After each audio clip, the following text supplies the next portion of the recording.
Ayaw kumpirmahin ni Kapuso aktres ang chikang aalis na siya sa GMA7, matunag ang chismis na mago over the bakod siya sa ABS-CBN.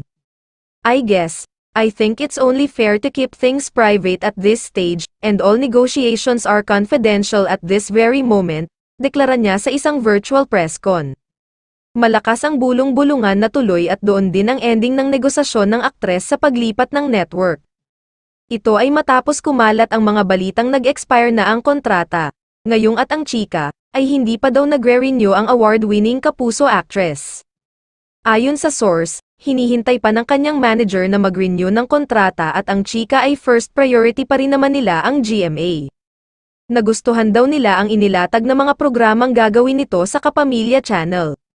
Makakasama niya ang mga bigating aktor na hindi pa niya nakatrabaho noon, kaya maaaring isa ito sa mga dahilan kaya siya lilipat.